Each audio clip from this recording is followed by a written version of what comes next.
রব্বুল আলামিন বলেন, নবী গো, আমি লুকমানকে হিকমত দান করলাম। আর এই লুকমান ছিল কালো, এই লুকমান ছিল গোলাম।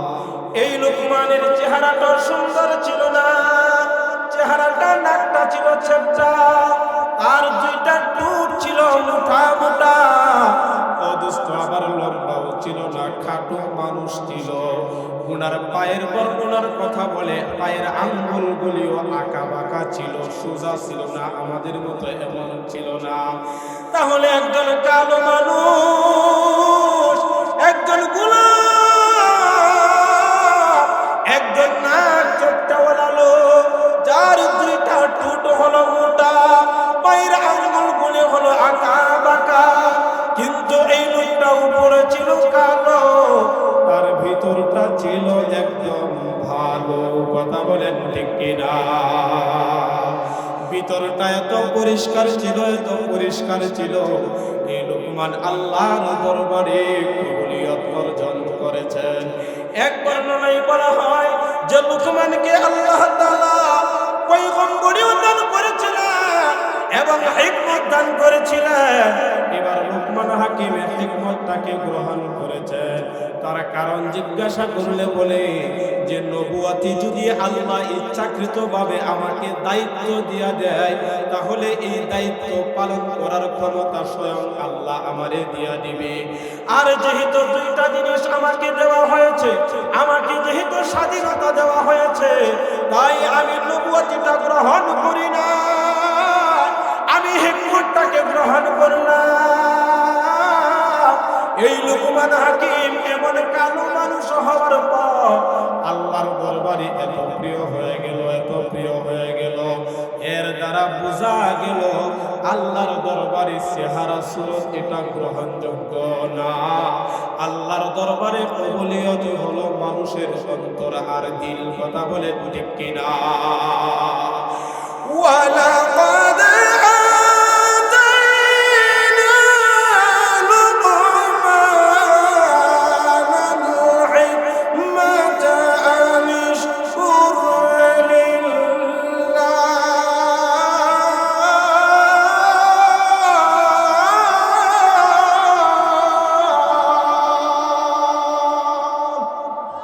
আল্লাহ বলেন, নবীজি আমি লুকমানকে হিকমত দান করলাম। এই লুকমান হাকিম ছিল গোলাম।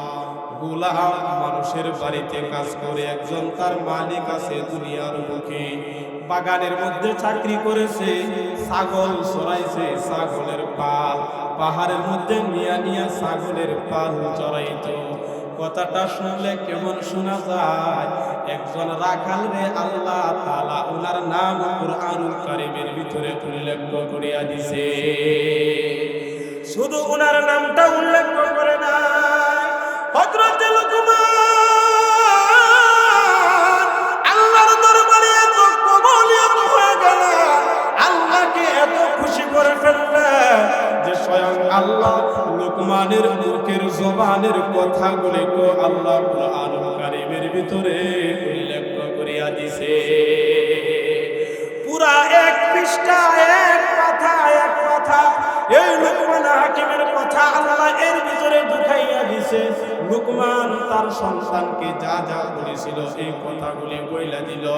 তাহলে জানার বিষয় লুকমান এই গুণগুলি কেমনে অর্জন করলো, এই গুণগুলিও আমরা অর্জন করতে চাই কি চাই না? নারায়ে তাকবীর, নারায়ে তাকবীর। হযরত লুকমান হাকিম মালিকের ছাগলগুলি চড়ায়, মালিকের ছাগলগুলি রাখালি করে। মালিক দীর্ঘদিন পর আসছে, আসিয়া এবার লুকমান রে ডাক দিয়া বলে, ও গোলাম, একটা ছাগল জবাই করিয়া এই ছাগলের সর্বোত্তম দুইটা গোশতের টুকরা এনে আমার সামনে হাজির করবা। লুকমান হাকিম ছাগলটা জবাই করলো, মনিবের মতো মতো ছাগলটা জবাই করিয়া এই ছাগলের দুইটা গোশতের টুকরা নিল। একটা নিল হলো জিহ্বা, আরেকটা হলো হৃৎপিণ্ড, কলিজা। দুইটা উত্তম গোষ্ঠীর টুকরা, এক বর্ণনায় হলো গুনাহ করিয়া আনা, আর এক বর্ণনায় হলো শুধু গোষ্ঠীর টুকরা সামনে আনা। লোকমান হাকিম জিহ্বাকে আনলো এবং হৃৎপিণ্ডটা আনিয়া বলল, মালিক, একটা ছাগলের ভিতরে উত্তম দুইটা গোষ্ঠীর টুকরা হইল, একটা হইল তার হৃৎপিণ্ড, আরেকটা হইল তার জিহ্বা। আবার মালিক ডাক দিয়া কয়, লোকমান, তুমি আগামীকাল আরেকটা ছাগল জবাই করবা। এই ছাগলটা জবাই করিয়া সবচেয়ে নিকৃষ্ট যে দুইটা গোষ্ঠীর টুকরা আছে, এই দুইটা গোষ্ঠীর টুকরা এনে আমার সামনে হাজির করবা। দ্বিতীয় দিন লোকমান হাকিম ছাগল জবাই করিয়া এবার জিহ্বা আর কলিজাটা, হৃৎপিণ্ডটা এটা এনে হাজির করে দিল। আগের দিনও আনলো জিহ্বা, আবার পরের দিনও আনলো জিহ্বা। আগের দিনও আনলো কলিজা, দ্বিতীয় দিনও আনলো কলিজা। এবার তো মালিক একটু তেরা হয়ে গেছে। মালিক ডাক দিয়া বলে, লোকমান, এটা তো বুঝলাম না। আমি বললাম এই ছাগলের সবচেয়ে মূল্যবান দুইটা গোষ্ঠীর টুকরা আনার জন্য। লোকমান, তুমি আল্লাহ জিহ্বা আর কলিজা। আজকে বললাম সবচেয়ে নিকৃষ্ট দুইটা গোষ্ঠীর টুকরা আনার জন্য, তুমি আল্লাহ জিহ্বা আর কলিজা। আর লোকমান হাকিম ডাক দিয়া বলে, মালিক, একটা মানুষের ভিতরে এই দুইটা জিনিস যদি ভালো হইয়া যায়, তাহলে এই মানুষের পুরাটা শরীর ভালো হইয়া যায়। এই দুইটা জিনিস যদি নষ্ট হয়ে যায়, তাহলে এই মানুষের দেহটা নষ্ট হইয়া যায়। এই এর সাথে মিল রাখিয়া আল্লাহর হাবিব মুহাম্মদুর রাসূলুল্লাহ সাল্লাল্লাহু আলাইহি ওয়াসাল্লাম বলেন, ইন্না ফিল জাসাদি লামুদগাতুন ইদা সালহাত সালহাল জাসাদু কুল্লু ওয়া ইদা ফাসাদাত ফাসাদাল জাসাদু কুল্লু আলা ওয়া হিয়াল কলব। চিল্লা বলেন আল্লাহু আকবার। আল্লাহর নবীজি বলেন, ও আমার সাহাবীরা শুনো, মানুষের দেহের ভিতরে একটা গোষ্ঠীর টুকরা আছে। এই মানুষের দেহের ভিতরে একটা গোষ্ঠীর, আর এই গোষ্ঠীর টুকরাটা হইল, আল্লাহর হাবিব বলেন, আলা ওয়াহিয়াল কলব। এই গোষ্ঠীর টুকরাটা হলো অন্তর, কলব। আমাদের আছে না নাই? কথা বলে না, আছে না না? ও যুবক ভাই, এই হাদিস থেকে শিক্ষণীয় বিষয়টা হলো, আমাদের অন্তরটাকে যদি আমরা ভালো করতে পারি, আমাদের জিহ্বাটাকে যদি আমরা নিয়ন্ত্রণ করতে পারি, তাহলে আমরাও লোকমান হাকিমের মতো ওলি হইতে পারবো কি পারবো না? কথা বলে না, পারবো কি পারবো না? আল্লাহর হাবিব মুহাম্মদুর রাসূলুল্লাহ সাল্লাল্লাহু আলাইহি ওয়াসাল্লাম আরেক হাদিস শরীফের ভিতরে বলেন, ক্বালা রাসূলুল্লাহ সাল্লাল্লাহু আলাইহি ওয়াসাল্লাম, ইন্নাল্লাহা লা ইয়ানজুরু ইলা সুওয়ারিকুম ওয়া আমওয়ালিকুম ওয়ালাকিন ইয়ানজুরু ইলা কুলুবিকুম ওয়া আমালিকুম। নবী আমার বলেন, সাহাবীরা তোমরা শুনো, নিশ্চয় আল্লাহ তাআলার কাছে ইন্নাল্লাহা লা ইয়ানজুরু ইলা সুওয়ারিকুম ওয়া আমওয়ালিকুম, আল্লাহ তাআলা বান্দা আর বান্দির চেহারা সুরত দেখে না, তার বডিটা দেখে না, তার বডিটা কালো না সুন্দর, এই মানুষটা মুলা না লেংরা, এই মানুষটা অন্ধ কিনা, আল্লাহর দরবারে এটা গ্রহণযোগ্যতা হয় না। আল্লাহর দরবারে গ্রহণযোগ্যতা হয় দুইটা জিনিস, আল্লাহর দরবারে গ্রহণযোগ্যতা আর দুইটা জিনিস আল্লাহ দেখে না। একটা হলো এই বডিটার দিকে আল্লাহ তাকাই না, দুই নম্বর হলো আমাদের সম্পদের দিকে আল্লাহ তাকাই না।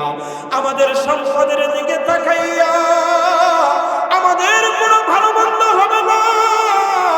আল্লাহর দরবারে কবুলিয়ত আমাদের সম্পদের দ্বারা হবে না, আমার এই সুন্দর চেহারার দ্বারা হবে না, আপনাদের সুন্দর সুঠাম দেহের দ্বারা হবে না। আল্লাহর দরবারে কবুলিয়ত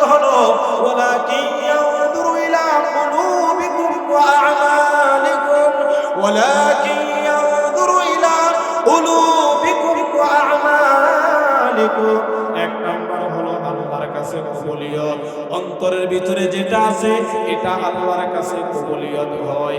আরেকটা হলো আমরা বাস্তবে যে কাজগুলি করি এটাই আল্লাহর কাছে কবুলিয়ত হয়। এই জন্য আল্লাহ রাব্বুল আলামিন বলেন, ওয়ালাকাদ আতাইনা লুকমানাল হিকমাতা আন ইশকুর লিল্লাহ।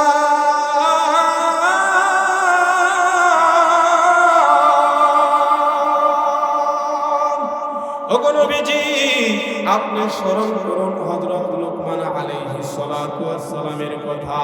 আমি আল্লাহ তার হিকমত দান করেছিলাম। এই লুকমান হাকিম কেমন ছিল এই ঘটনাটা আপনি আপনার উম্মতদেরকে বর্ণনা করিয়া দিন। আল্লাহ রাব্বুল আলামিন এই আয়াতে কারিমা নাযিল করিয়া এই কথাটা আমাদেরকে বর্ণনা করেন। আখির জামানায় কিয়ামত পর্যন্ত যত আলেমরা উম্মত আছে প্রত্যেকটা মানুষ এই লুকমান হাকিমের ঘটনা পড়বে। এই লুকমান হাকিমের ঘটনা থেকে এক নাম্বার হলো আমরা নিজেরা সহি শুদ্ধ হয়ে যাব। আমরা নিজেরা আমাদের অন্তর কল্পটাকে আমরা পরিশুদ্ধ করব ইনশাআল্লাহ। রাজি আছেন নি? রাজি আছেন নি যুবক ভাইরা? নারে তাকবীর! আয় আল্লাহ! এশারের নামাজের পরে এই যুবকরা আসছে গো আল্লাহ, তাদের দিলগুলি নরম করিয়া দিয়া এই কুরআনের নূরটা তাদের অন্তরের ভিতরে ঢুকাইয়া দিন। সবাই বলেন আমিন। এবার লুকমান হাকিম বললেন, একটা মানুষের দুইটা জিনিসই সর্বশ্রেষ্ঠ, একটা হলো কল, আরেকটা হলো জিহ্বা। এই কারণে মালিকের সামনে দুইবার দুইটা জিনিস আনছিল, একটা আনছিল জিহ্বা আর একটা আনছিল কলিজা। এবার লুকমান হাকিম মলিবের এখানে কাজ করে, কিন্তু লুকমান তো আর লুকমান নয়। লুকমানের সাথে আরো কিছু বন্ধু বান্ধব, যেমন আমিও একদম ছোট সময় ছাগল চড়াইছি। এখানে মানুষ আছে না ছাগল পালে? কথা কয় না। আর এটা নবীদেরও একটা সুন্দর ছাগল। ছাগল মানে পালার মধ্যে ধৈর্য শক্তি লাগে। পানি দেখলে দুইটা পা সামনের দিক দিয়ে দিয়া দুনিয়া কেমত হয়ে যাবে, উনি সামনে যাবে। এগুলি শিক্ষা আছে ওইগুলি থেকে। ছাগলটা একটু তেরা বেড়া হয়। তো নবীরা অসংখ্য অধিকাংশ নবীরা তারা ছাগল লালন পালন করেছেন আল্লাহ তাআলা তাদেরকে দিয়া। এটা কোরআনের উদ্দেশ্য হলো উম্মতদেরকে শিক্ষা দেওয়া। কন্যা সুবহানাল্লাহ। আমাদের নবীও ছাগল চড়িয়েছেন, আমাদের নবীও ছাগল চড়িয়েছেন। হযরত মুসা আলাইহিস সালাতু ওয়াস সালাম ছাগল চড়িয়েছেন, হযরত লুকমান হাকিম ছাগল চড়িয়েছেন। কিন্তু ছাগল চড়াইতে যাইয়া দেখবেন দুইজন, তিনজন, চারজন এলাকার বন্ধু বান্ধব হয় কি হয় না? কথা কয় না, হয় কি হয় না? কিন্তু লুকমান তো গোলাম, লুকমান তো সাধারণ গোলাম নয়। লুকমান তো দুনিয়ার মালিকের মনিবের হক যেরকম ভাবে আদায় করে, এই লুকমান কিন্তু আসল মালিকের হক আদায় করে। যার কারণে দুজনই রাখাল, একজন হয়ে গেল আল্লাহর ওলি, আরেকজন রাখালের জায়গায় রাখালই রয়ে গেল। কিন্তু লুকমান আলাইহিস সালাতু ওয়াস সালাম এই লুকমান হাকিমের জবানের মধ্যে আল্লাহ তাআলা এত মধু দান করেছিলেন। এই লুকমান হাকিম কথা বললে মানুষগুলি জমা হয়ে যাইত কথা শোনার জন্য। একজন রাখালে কিছু কথা বলবে, এই রাখালের কথা শোনার জন্য মানুষগুলি জমা হয়ে যাইত। এত সুন্দর সুন্দর কথা লুকমান হাকিমের জবান দ্বারা বের হয়। এটা তো সাধারণ কোন রাখাল নয়। তাই লুকমান হাকিম মানুষের দরবারে এক জায়গার মধ্যে দাঁড়াইয়া ভাষণ দিতেছে, আর তার সামনে হাজার হাজার মানুষ বসিয়া বসিয়া শুনে। কিন্তু এই ভাষণ দেখিয়া তার যে রাখাল বন্ধু 5 বছর 10 বছর আগে ছাগল চড়াইছিল একসাথে, এই বন্ধুটা তো দেখিয়া তো মানুষ এখানে কি করে। বন্ধু আসিয়া দেখে একজনে বক্তৃতা দেয়, আর সবাই চুপ করিয়া তার কথাগুলি শুনে। এই রাখাল বন্ধু লুকমানের দিকে তাকাইয়া, যিনি বক্তা বক্তৃতা দিতেছেন উনার দিকে তাকাইয়া তো চিনে ফেলছে, সে তো আমার বন্ধু, সে তো আমার সাথে ছাগল চড়াইতো, আমিও ছাগল চড়াইতাম। কিন্তু সে এখন এখানে ওয়াজ করে আর তার কথা হাজার হাজার মানুষ শুনে, সে আশ্চর্য হয়ে গেল। চিল্লায়া বলেন সুবহানাল্লাহ। এবার বন্ধু তারে ডাক দিয়া বলে, বন্ধু তুমি কি সেই লোকমান নয় যেই লোকমান তুমি ছাগল চড়াইতা? বলে হ্যাঁ আমি সেই লোকমান, তুমি আমার বন্ধু ছিলা, তোমার সাথে আমি ছাগল চড়াইতাম, আমরা একসাথে ছাগল চড়াইতাম। আশ্চর্য হয়ে গেল। বন্ধু লুকমান হাকিমকে ডাক দিয়া বলে, ও বন্ধু তুমিও ছাগল চড়াইতা, আমিও ছাগল চড়াইতাম, কিন্তু এখন তোমার এত শান আর মান এত উপরে কেমনে উঠল? ও বন্ধু তোমার তো সবাই সম্মান করে, তোমার কথা শোনার জন্য হাজার হাজার মানুষগুলি আসিয়া বসিয়া রইল। ও বন্ধু আমার কথা তো কেউ শুনে না, তুমি এমন কেমনে হইলা, কেমনে হইলা? এবার লুকমান হাকিম প্রথমে 3টা গুণের কথা বলেন। 1 নম্বর বলেন, লুকমান হাকিম বলেন তোমার জিহ্বাটাকে তুমি কন্ট্রোল করিয়া নিবা। আরেক বর্ণনার ভিতরে 9টা কথা উল্লেখ করেছে। এটা তাফসিরে মারিফুল কুরআনের ভিতরে আছে, এটা তাফসিরে ইবনে কাসিরের ভিতরে আছে, এটা তাফসিরে কুরতুবীর ভিতরে আছে, এটা তাফসিরে বাজাহারের ভিতরে এই ঘটনাটা উল্লেখ আছে। লুকমান হাকিম তার বন্ধুরে ডাক দিয়া কয়, ওরে রাখাল বন্ধু তুমিও লুকমান হাকিম হইতে পারবা, তাতে কোনো অসুবিধা নাই। তবে তুমি যদি আমার মতো 9টা জিনিসের হেফাজত করতে পারো। বলেন কয়টা? সবাই বলে কয়টা? যুবক ভাই এই 9টা কথা অল্প কথার ভিতরে আইসা করবি। একটা কথারে লুকমান হাকিম বারবার গুরুত্ব দেওয়ার জন্য বলেছেন। একটা কথাকে তিনি আলাদা আলাদা করিয়া একটা জিনিসের কল্যাণ বোঝানোর জন্য লুকমান হাকিম 9টা বানাইছে। এবার লুকমান হাকিম ওয়াজ করে তার বন্ধুরে, সবাই তার ওয়াজ শুনে চিল্লায় বলেন সুবহানাল্লাহ। লুকমান হাকিম ডাক দিয়ে বলে, বন্ধু 1 নম্বর হইল তুমিও আমার মতো হইতে পারবা, তুমি যদি তোমার চোখের হেফাজত করতে পারো, তোমার দৃষ্টি শক্তির হেফাজত যদি তুমি করতে পারো, এই চোখের দ্বারা তুমি আল্লাহর দরবারে কাঁদবা, আল্লাহর ভয়ে তুমি কাঁদবা, জাহান্নামের ভয়ে তুমি এই চোখ দ্বারা কাঁদবা। এই চোখের পানিগুলি ফেলে ফেলে আল্লাহর দরবারে নফল ইবাদত করিয়া করিয়া আল্লাহর দরবারে কাঁদবা। এই চোখের দ্বারা কোনো গুনাহের কাজ করা যাবে না, এই চোখের দ্বারা কোনো জিনাহের কাজ করা যাবে না। ও যুবক ভাইয়েরা, পর্দার অন্তরালের মা বোনেরা, আজকে তো আমাদের পাপের সর্বপ্রথম ভুলটাই হলো সর্বপ্রথম চোখ। কথা বলেন ঠিক কিনা? কারণ এই চোখ দ্বারা সর্বপ্রথম দেখা হয়, 2 নম্বরে চোখ দ্বারা দেখিয়া যখন পছন্দ হয়, এরপরে জবানের দ্বারা তখন ফাহিশাতের প্রস্তাব দেওয়া হয়, এরপরে এই জবানের কাজ লাগা যায়, এরপরে দেখা যায় ফিজিক্যালি ভাবে শয়তান এটার ভিতরে আরো সাহায্য করে। ও দোস্ত, এই চোখের হেফাজত যুবক ভাইরা তোমরা যদি করতে পারো এই নওজোয়ান যুবক অবস্থায়, তাহলে তোমরাও আল্লাহর ওলি হওয়া যাবে। এই জন্য 1 নম্বর হলো এই চোখের দ্বারা ও দোস্ত হারাম কোন কাজের দিকে আমরা তাকাইব না।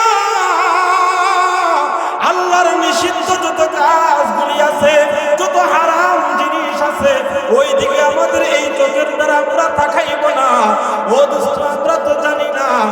চোখের মূল্য কত? যাদের দুইটা চোখ নাই তাদের কাছে একটু জিজ্ঞাসা করিয়া দেখেন এই চোখের মূল্য কত।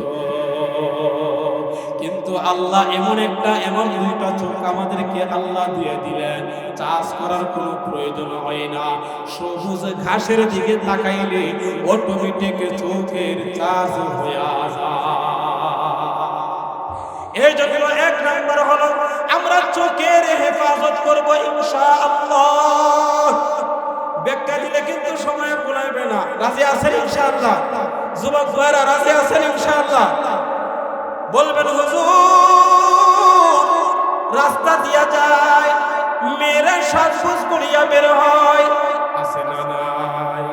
কিন্তু নজরটা চলিয়া যায়, মেয়েরাও পুরুষের দিকে নজর দেয়। এই জন্য সূরা নূরের ভিতরে আল্লাহ রাব্বুল আলামিন পুরুষদেরকেও বলেছেন তোমাদের দৃষ্টিটাকে অবনত রাখো, মহিলাদেরকেও বলেছেন তোমাদের দৃষ্টিটাও অবনত রাখো। কিন্তু আমরা শুধু মহিলাদেরকে পর্দার জন্য ওয়াজ করি, আমরা নিজেরা পর্দা করি না। এই জন্য প্রথমবার মাসআলা হলো মনের অজান্তে যদি দৃষ্টিটা পড়িয়া যায়, সাথে সাথে আমার দৃষ্টিটাকে আমি ফিরাইয়া নিয়ে আসবো আর জবানের দ্বারা বলবো আস্তাগফিরুল্লাহ। আর ইচ্ছাকৃতভাবে যদি একজন মহিলার দিকে খারাপ দৃষ্টিতে যদি তাকান, অদুষ্ট তাকানোর সাথে সাথে চোখের জিনা হয়ে যায়। এই জন্য এক নাম্বার হলো আমরা আমাদের চোখের হেফাজত করব। লোকমান হাকিম তার বন্ধুরে ডাক দিয়া বলে, বন্ধু এক নাম্বার হইল তুমি তোমার চোখের হেফাজত করবা, তোমার দৃষ্টি শক্তির হেফাজত করবা। দুই নাম্বার হলো বন্ধু মনোযোগ দিয়া শোনো, তুমি তোমার জিহ্বার হেফাজত করবা। আলোচনা কিন্তু আগে এটা চলে গেছে। বন্ধু তুমি তোমার জিহ্বার হেফাজত করবা, এই জিহ্বা দ্বারা কোনো ফাহিশাতের কাজ করবা না, এই জিহ্বা দ্বারা আল্লাহর কোনো নাফরমানের কথা বলবা না, আল্লাহর কোনো নাফরমানের আওয়াজ যেন এই জিহ্বাটা ব্যবহার না হয়। তুমি তোমার জিহ্বাটাকে হেফাজত করবা। এক নাম্বার চোখের হেফাজত, দুই নাম্বার হলো জিহ্বার হেফাজত, তিন নাম্বার হলো হালাল খাবার খাওয়া, হারাম থেকে বেঁচে থাকা। আর আমাদের প্রত্যেকটা ঘরে ঘরে এখন হারাম ঢুইকা গেছে, আছে না না? এখন সুদের ব্যবসার কথা যদি বলেন, ধনী মানুষ যারা আছে তারাও সুদের ব্যবসা করে, গরিব মানুষ যারা আছে তারাও সুদের ব্যবসা করে। বিভিন্ন সমিতির লোকেরা যাইয়া বিভিন্ন অফার দিয়া 50,000 1 লক্ষ টাকা দেয়, 5,000 টাকা লাভের ভিতরে আছে না না? ও দোস্ত, কুরআনের সাথে যুক্তি দেয়। আলেমরা যখন এই কথাগুলি বলে তখন আলেমদের সাথে যুক্তি দেয়। এই যুক্তি তো তোমরা যেরকম ভাবে দাও, ও দোস্ত এই যুক্তিটা স্বয়ং আল্লাহর সাথে কাফেররা দিছিল। আল্লাহর সাথে কাফেররা দিয়েছিল ইন্নামাল বাইউ মিথলুর রিবা,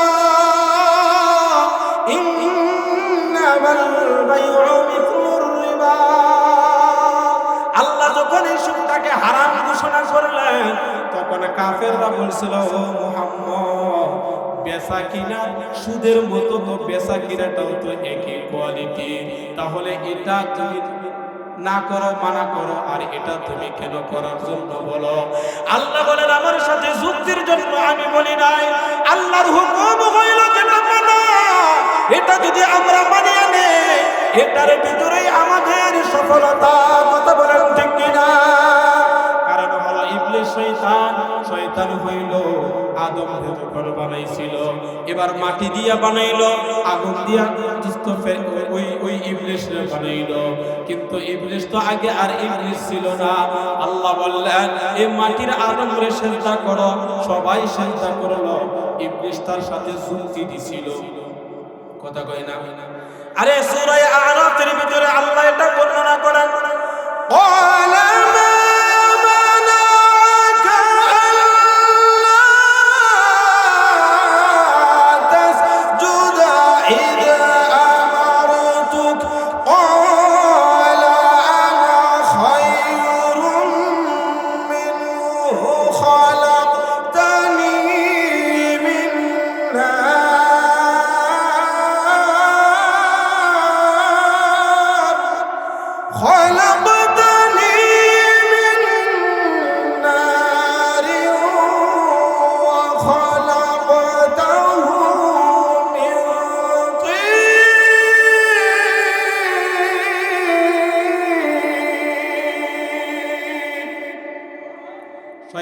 বলছিল আল্লাহ। আল্লাহ বললেন, কিরে তুই সিজদা করলি না কেন? ক্বালা মা মানাআকা, তোরে কোন জিনিসটা বাধা দিল? এবার সে যুক্তি দেওয়া শুরু করছে, ওয়া খালাকতানি মিন নার ওয়া খালাকতাহু মিন তিন। আল্লাহ আমারে বানাইছো আগুন দিয়া, এই আগুনে বানাইছো মাটি দিয়া, সুতরাং মাটিটার উপরের দিকে দিলে এটা আবার নিচের দিকে নামে, আর আগুনটার যতই যে নিচের দিকে দিও, আগুনের লেলিহানটা উপরে কোথায়? কথা কই না? আগুনের লেলিহান উঠে কোথায়? উপরের দিকে উঠে। দেখেন তার বুদ্ধিটা কত কাটাইছে। এবার বলো তো, এই যুক্তিটা দিছে কার সাথে? কথা কয় না, কার সাথে? আল্লাহ বলেন, আমি তোর যুক্তির জন্য বলি না, আমি হইলাম স্রষ্টা আর তুমি হইলা সৃষ্টি। আলা লাহুল খালকু ওয়াল আমর, আলা লাহুল খালকু ওয়াল আমর, সৃষ্টি যার হুকুম চলবে কার? কথা বলেন ঠিক কিনা? সৃষ্টি যার হুকুমটাও চলবে তার। আল্লাহর সাথে যুক্তি দেওয়া যাবে? কথা কয় না, যুক্তি দেওয়া যাবে? তাহলে এই এলাকার ভিতরে যারা সুদের ব্যবসার সাথে আপনারা লেনদেন আছেন, আল্লাহর রাস্তে আমি আপনাদেরকে বলবো, কোন কোয়ালিটির যুক্তি দিয়া আলেমদের সামনে যাইয়া কোন যুক্তি পেশ করবেন না। আলেমরা যেভাবে কোরআন এবং হাদিস থেকে মাসআলাটা বলিয়া দিছে, এটাকে মেনে নেবেন তো কামিয়াবি হয়ে যাবেন, আর মানবেন না তো শয়তান হয়ে যাবে। কথা কোন ঠিক কিনা? এই জন্য লুকমান হাকিম বলে, বন্ধু তোমার অন্তরটা যদি নষ্ট হয়ে যায়, এই অন্তরের দ্বারা হারামের চাহিদা আসবে, হারামের চাহিদা। এই অন্তরের দ্বারা হালালের দিকে তোমার অন্তর ধাবিত হবে না। এই জন্য 3 নাম্বার হলো হালাল খাবার খেতে হবে। হালাল খাবার যদি খাও তাহলে তোমার অন্তরটাও ভালো হয়ে যাবে। এই জন্য যারা সমিতির সাথে সংযুক্ত আছে, আল্লাহর রাস্তে যারা সুদের ব্যবসাগুলি করে, আল্লাহর রাস্তে বলে এক বেলা 2 বেলা না খেয়ে থাকেন, তাতে কোনো অসুবিধা নাই। কিন্তু এই সুদের যে ভয়াবহতা, আপন মায়ের সাথে জিনা করা, একবার 2 বার নয় 36 বার জিনা করার সমপরিমাণ গুনাহ আমল নামার ভিতরে ঢুইকা যায়। বলেন নাউযুবিল্লাহ। কিন্তু আমরা বাঙালি লাভের কথাটা শুনলে আর আমরা আবেগটারে আটকাইতে পারি না। কথা বলেন ঠিক কিনা? ও পরদার অন্তরালের মা,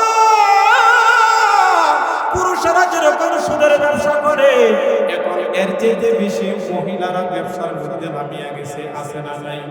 কথা কয় না, কথা কয় না, আছে না নাই? জানি না এই এলাকার ভিতরে আছে কিনা।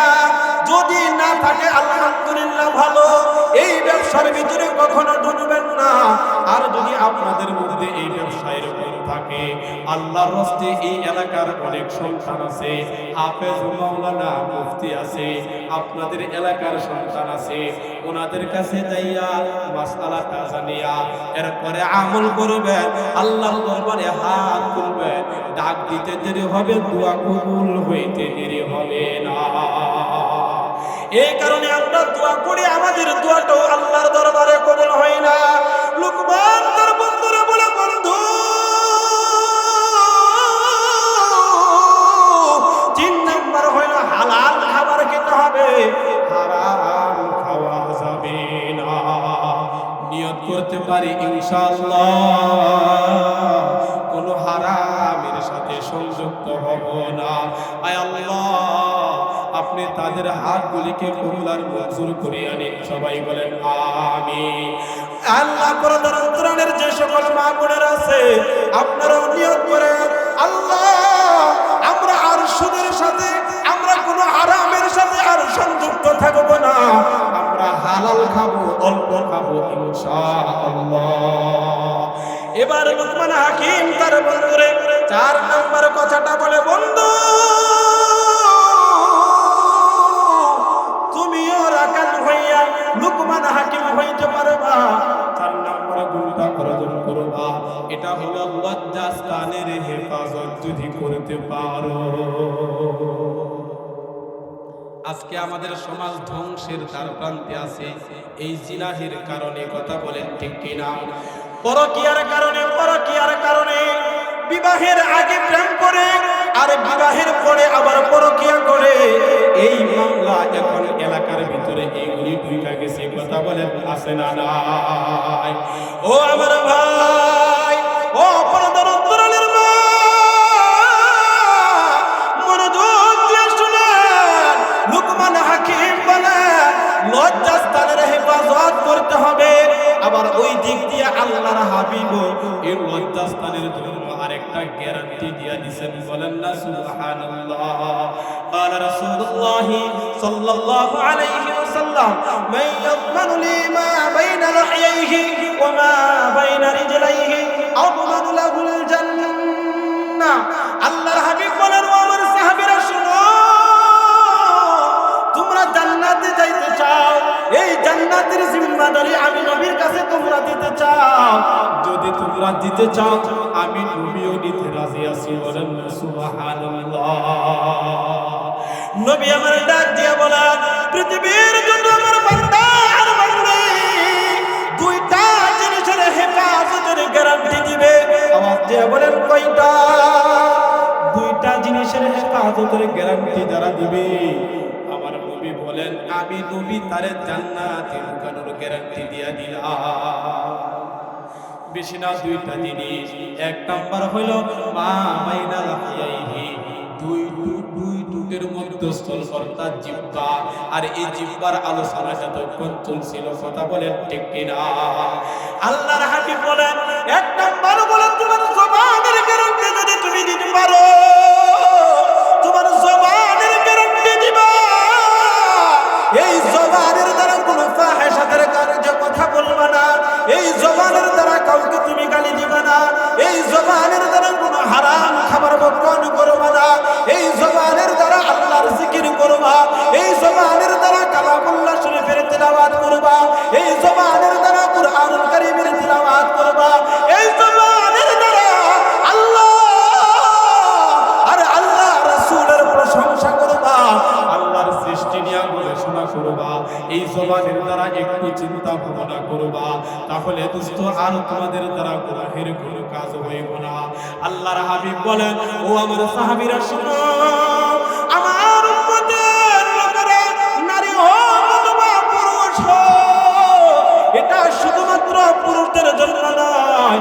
নারীরা যদি তার জবানের হেফাজত করতে পারে, নারীরাও যদি তার লজ্জাস্থানের হেফাজত করতে পারে, ও যুবক ভাই, আপনাদের জবানের হেফাজত যদি আপনারা করতে পারেন, আপনাদের লজ্জাস্থানের হেফাজত যদি আপনারা করতে পারেন, আল্লাহর হাবিব বলেন আমার এই উম্মতের জন্য জান্নাতে ঢুকানোর গ্যারান্টি আমি নবী দিয়া দিলাম।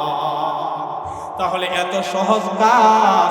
ও যুবক ভাইয়েরা, বিবাহের আগে প্রেম করে, বিবাহের আগে খারাপ রিলেশন করে, খারাপ সম্পর্ক করে, হোটেলে যায়। এখন তো দেখা যায় বাজারগুলির ভিতরে গ্রামগঞ্জে এটা ঢুকে গেছে। সরকারি ভাবে পর্যন্ত লাইসেন্স দেওয়া হয় নারী ক্লাবের। কথা বলেন আছে না নাই? এটা হলো দুনিয়া, কিয়ামত হবে। আর কিয়ামতের আগে জিনাহের প্রচলন ব্যাপক আকারে ধারণ করবে, অর্থাৎ মানুষ এটাকে আনন্দের সহিত গ্রহণ করবে, আর যারা গ্রহণ করবে না তারা লজ্জাবতী হয়ে যাবে। ঠিক আমাদের সমাজটা এখন এমনই চলতেছে। যারা আমাদের বউকে বলেন, মাকে বলেন, স্ত্রীকে বলেন, মেয়েকে বলেন, যে যত উলঙ্গপনা ভাবে আমরা রাস্তায় নিতে পারি, আমরা মনে মনে আনন্দ বোধ করি, আর আমরা পর্দার ভিতরে ঢুকাইতে পারি না, মনের ভিতরে একটু কষ্ট হয় না। এটাই হলো নিম্ন কোয়ালিটির ঈমান আর জাহান্নামী হওয়ার জন্য একটা নিদর্শন। এই জন্য পর্দার বিরুদ্ধে আন্দোলন করা হয়। এই পর্দার বিরুদ্ধে আন্দোলন করার মানেটাই হলো, এই পর্দার বিরুদ্ধে আন্দোলন করার মানেটাই হলো, যারা ইহুদি আছে, খ্রিস্টান আছে, এই মুসলমানদের মা বোনদেরকে ঘর থেকে যদি বাহির করতে পারে, তাহলে মুসলমান যুবকদের ঈমান তারে অতি সহজে ধ্বংস করতে পারবে। আর যদি তাদেরকে এই ধ্বংসের কাজের মধ্যে লাগাইয়া দেওয়া যায়, মুসলমানদের ঈমানটা হবে দুর্বল। আর কাফের মুশরিকরা মুসলমানদের অস্ত্রের দিকে তাকায় না, কাফের মুশরিকরা দেখে মুসলমানদের ঈমানের দিকে। কথা বলেন ঠিক কিনা? কারণ তারাও ইতিহাস পড়ে 313 জন সাহাবীকে নিয়ে বদরের ময়দানে আল্লাহর হাবিব যখন যায়, আর অপর দিকে কাফেররা 1000 লোক অস্ত্র শস্ত্র ঘোড়া নিয়ে যায়, কিন্তু আল্লাহ ফেরেশতা পাঠাইয়া এই 313 জনকে বিজয় দান করেছিলেন। কথা বলেন ঠিক কিনা? এটা হলো ঈমানি শক্তি বল, এটা হলো ঈমানের পাওয়ার। আজকে আমাদের ঈমানটা দুর্বল হয়ে গেছে, অনেক দুর্বল। আজকে টাকার কাছে আমরা ঈমানকে বিক্রি করিয়া ফেলি, আজকে ক্ষমতার কাছে ঈমানটাকে বিক্রি করিয়া ফেলি। অর্থাৎ আমরা ধর্মটাকে প্রাধান্য দেই না, আমরা দলটাকে প্রাধান্য দেই। কথা বলেন ঠিক কিনা? ও মুসলমান, আল্লাহর হাবিব বলেন, জবানের হেফাজত যদি করতে পারো, লজ্জাস্থানের হেফাজত যদি করতে পারো, তাহলে তোমাদের জান্নাতে যাওয়ার গ্যারান্টি স্বয়ং নবীজি দিয়া দিয়েছেন। বলেন সুবহানাল্লাহ। লোকমান হাকিম তার বন্ধুরে ডাক দিয়া 4 নম্বরে বলেন, ও বন্ধু, তুমিও যদি তোমার লজ্জাস্থানের হেফাজত করতে পারো, তাহলে তুমি লোকমান হাকিম না, এর চেয়ে আরো আল্লাহর বড় ওলি হইতে পারবা। 5 নম্বর ডাক দিয়ে বলে, বন্ধু, তুমিও লোকমান হাকিম হইতে পারবা, আশ্চর্যের বিষয় না। সদা সত্য কথা বলবা, সত্য কথা বলবা। আর আজকে হলো আমাদের সমাজে মিথ্যা কথা না বললে পেটের ভাত হজম হয় না। কথা কই না? আমরা হাসি ঠাট্টা করিয়া মিথ্যা কথা বলি, বাধ্য হইয়া মিথ্যা কথা বলি।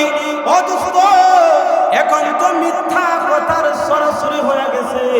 আর এই মিথ্যা, একটা মিথ্যারে ঢাকার জন্য আর শত মিথ্যা কথা বলতে হয়। কথা বলেন ঠিক কিনা?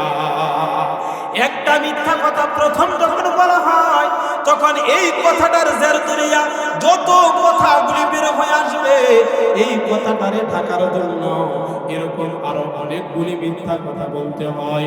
এই জন্য বলা হয়, মিথ্যা কথা হলো মা আর বাবা, সমস্ত অপকর্মের মা বাবা হলো মিথ্যা কথা।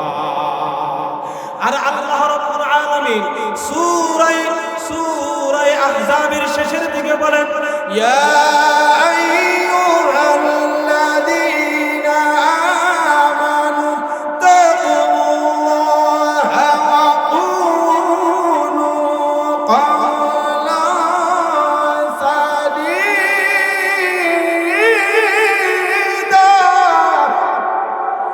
আল্লাহ বলেন, হে ইমানদারেরা, তোমরা আল্লাহকে ভয় করো, আল্লাহকে ভয় করো।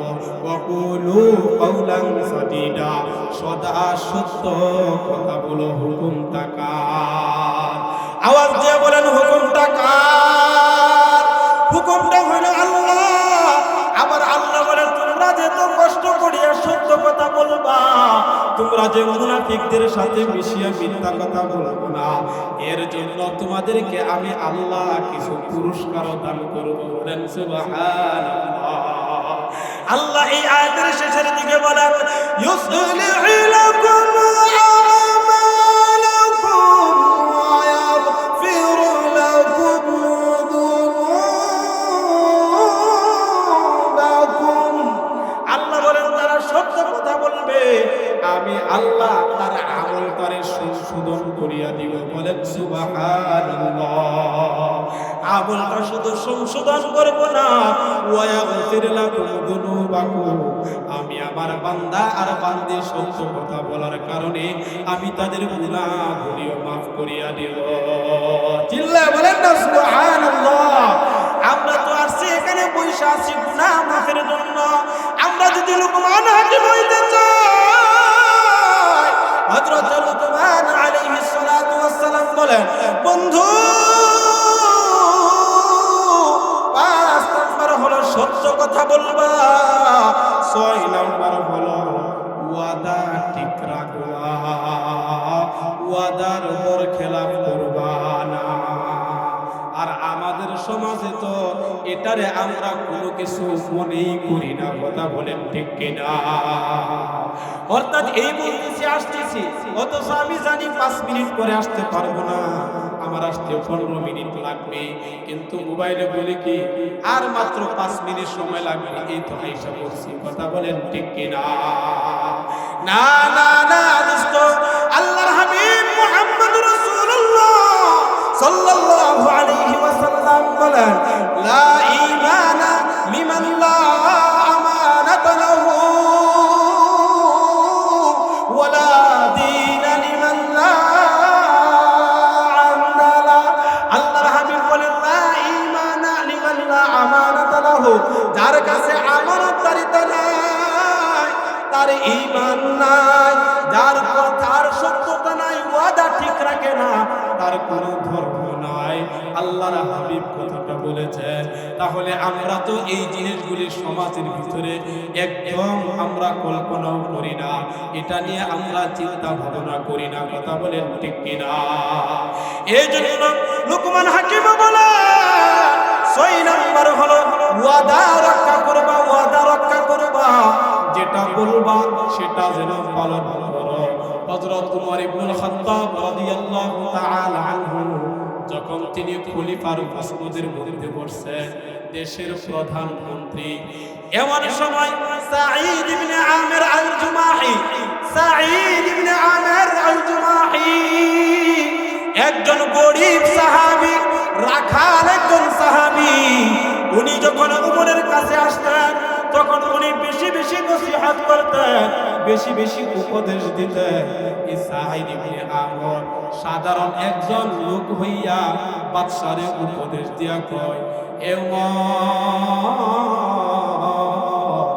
মানুষের দায়িত্ব পালন করার ক্ষেত্রে আল্লাহকে ভয় করবা, আর আল্লাহর ক্ষেত্রে মানুষকে ভয় করবা না। উমরে ডাক দিয়া বলে, তুমি রাষ্ট্রপতি হয়ে যখন তার আসনে বসেছ, 2 নাম্বার আমার পক্ষ থেকে উপদেশ হইল, ও উমর, তুমি কথাই যেটা বলবা এটা তুমি কাজে বাস্তবায়ন করবা, আর তুমি কাজে যেটা করবা এটা কথাই বাস্তবায়ন রাখবা। অর্থাৎ একটা বলবা আরেকটা করবা, এটা তুমি করতে পারবা না। 3 নাম্বার উপদেশ দেয়,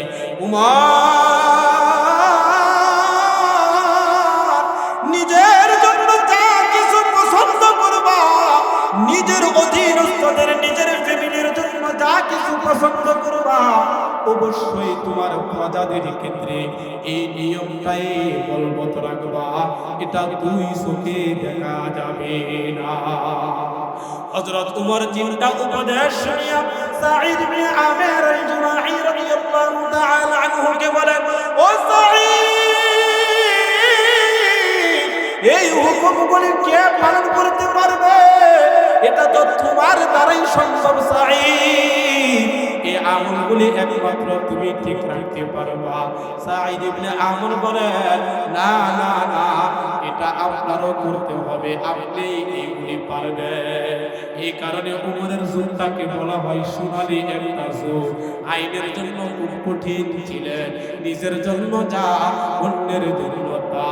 আর আমাদের সমাজ হলো নিজে অপরাধ করলে এটা অপরাধ না, অন্য একজনে ভালো কাজ করলো এটারে অপরাধ আমরা মিথ্যা কথা বলিয়া বানাই। কথা কই না, কথা কই না। আমাদের সমাজটা হয়ে গেছে এমন, সত্যটাকে মিথ্যা বানায় আর মিথ্যাটাকে সত্য বানায়। আর কোর্ট কাছারির ভিতরে যাইয়া দেখবেন কি অবস্থা, টাকা আছে যার, বিচার আছে তার, টাকা নাই যার, বিচার নাই তার। এইগুলি হলো মুনাফিকের লক্ষণ। আর ওই দিক দিয়ে লুকমান হাকিম ডাক দিয়ে বলে, ও বন্ধু, যেটা তুমি মুখে বলবা এটা তুমি কাজে বাস্তবায়ন করবা, এর বিপরীত করা যাবে না, এর বিপরীত করা যাবে না। অর্থাৎ তুমি ওয়াদাকে রক্ষা করবা। লুকমান হাকিম বন্ধুরে ডাক দিয়া বলে, বন্ধু, 7 নম্বর হলো তুমি মেহমানের মেহমানদারি করবা, অতিথি আসলে তাকে সম্মান করবা। আর আমাদের সমাজে এখন এমন হয়ে গেছে, মেহমান আসতেছে শুনলে অনেকে ঘরের দরজাটা লাগায়া যায়। কথা কয় না? হ্যাঁ, এমন হয়ে গেছে ঘরের দরজা লাগায় দেয়, অর্থাৎ মেহমান আইসা যেন ঘুরে যায়। এই মিয়া, মেহমানের খাবার মেহমানে খাবে, মেহমানের যে রিজিক এটা মেহমানে খাবে, এটা তো আর আমি খাইতে পারবো না। কথা বলেন ঠিক কিনা? এটা হলো 7 নাম্বার অতিথির আপ্যায়ন করা, 8 নাম্বার প্রতিবেশীর হক আদায় করা, আর ব্যাখ্যা দেব না। 9 নাম্বার অনর্থক কথা থেকে জবানকে হেফাজত করা। এই 9টা কথা লুকমান হাকিম সমাবেশ এবং তার বন্ধুকে বলছিল। আল্লাহ তাআলা আমাকে এবং আপনাদের সবাইকে হযরত লুকমান হাকিমের মতো আল্লাহর ওলি হতে চাই কি চাই না?